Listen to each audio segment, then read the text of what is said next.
minute now. Shuffle the cards. Yeah, you gotta scramble them up a little bit, you know.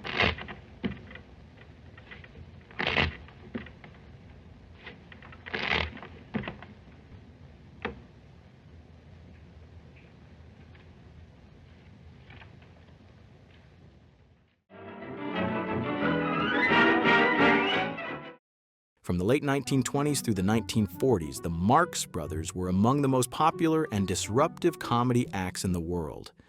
Their films dominated theaters, reshaped movie comedy, and turned Groucho, Chico, and Harpo into international stars at the height of Hollywood's golden age. Here are 10 weird facts you may not know. Oh, and have you heard that one Marx Brothers gambling addiction nearly destroyed the act from the inside? Stay for the bonus to get the full story. Who are you? I'm fine, thanks. Who are you? I'm fine too, but you can't come in unless you give the password. It's the name of a fish. Is it Mary? That's no fish. She isn't. Well, she drinks like one. Number 1. Groucho didn't actually look like that off-screen. Groucho Marx's famous mustache and eyebrows were not always drawn on. Early in his career, he wore a stick-on mustache, but it frequently loosened or fell off during performances.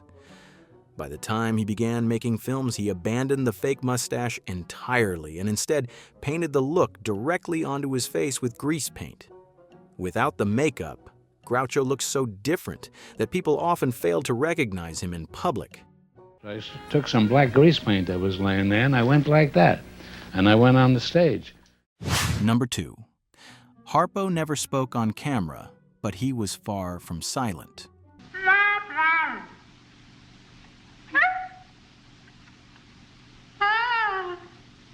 Harpo's muteness was strictly a screen persona. In real life, he spoke constantly and had a surprisingly gentle, thoughtful speaking voice. He also spoke fluent French and Yiddish and was known to charm intellectuals and artists. The silence was a calculated gag that made his chaos feel more surreal. Yeah, what was his voice like when he actually did talk? He would take a word like turkey, and it would come out, turkey. Hamburger. Number 3. Chico's accent was a deliberate fake. Chico Marx was not Italian and did not grow up with an accent. He invented the exaggerated Italian dialect for vaudeville because ethnic caricatures were popular and easily understood by audiences. In real life, Chico spoke with a normal New York accent and was the most street smart of the brothers. The accent stuck because it worked too well to abandon. All the time I talk, you no say nothing. At somebody you no speak. Let's stop this. Number 4, the famous mirror scene was nearly cut. The iconic mirror gag in Duck Soup almost didn't survive final editing. Studio executives worried it slowed the pace and confused audiences.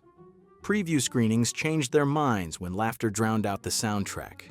It became one of the most copied scenes in film history.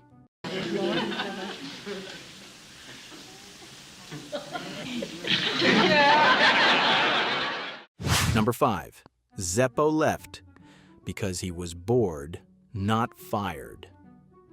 Zeppo Marx left the act after Duck Soup by choice. He felt creatively useless as the straight man and resented having little to do. Off-screen, Zeppo was actually very funny and later became a successful engineer and talent agent. He reportedly made more money after leaving Hollywood than during his film career. You're awfully glum. I was just thinking, after the boat lands, I may never see you again. Mary, I'll never leave you. Number 6, Harpo's harp playing was entirely real.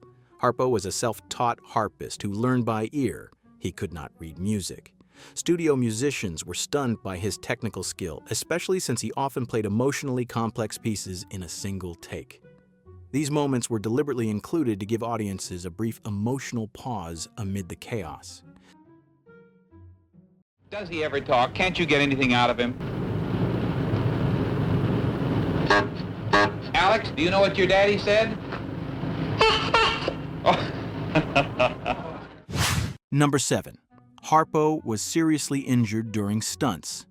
Harpo performed many of his own physical gags and was injured multiple times. He broke ribs, damaged his knees, and once had a near-fatal accident involving a fall during a chase sequence. Despite this, he rarely complained and continued performing. His silent persona masked a lot of physical pain.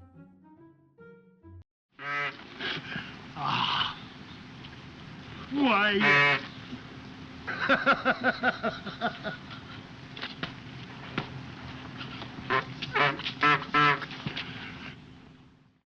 Number 8. Groucho Marx lost a significant portion of his wealth in the 1929 stock market crash, wiping out much of the financial security he had just begun to build. The experience left him deeply cynical about power, success, and authority. That bitterness bled directly into his screen persona during the duck soup era, where politicians, institutions, and even the idea of leadership are treated as absurd and disposable. Duck Soup is my favorite because it's a great anti-war movie.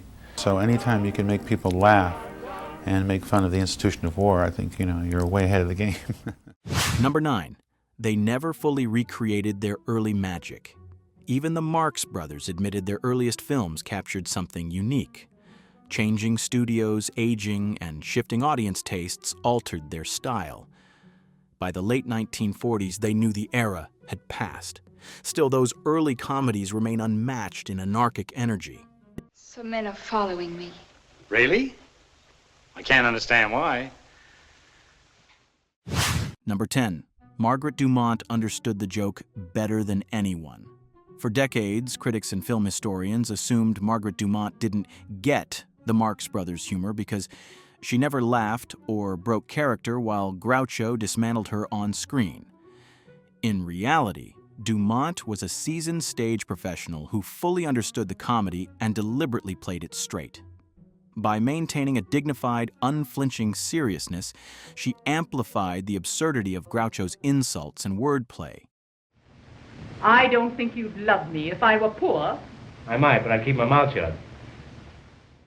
Now, for a bonus. Chico's gambling nearly bankrupted the team. Chico had a severe gambling addiction and frequently lost large sums of money. The other brothers often had to take film roles to bail him out financially. This pressure influenced their decision to continue making movies even when they were creatively frustrated. It also caused long-standing resentment within the family. Chico caused trouble from the time he was quite young. I mean, he got into gambling. He was a compulsive gambler by the time he was 12.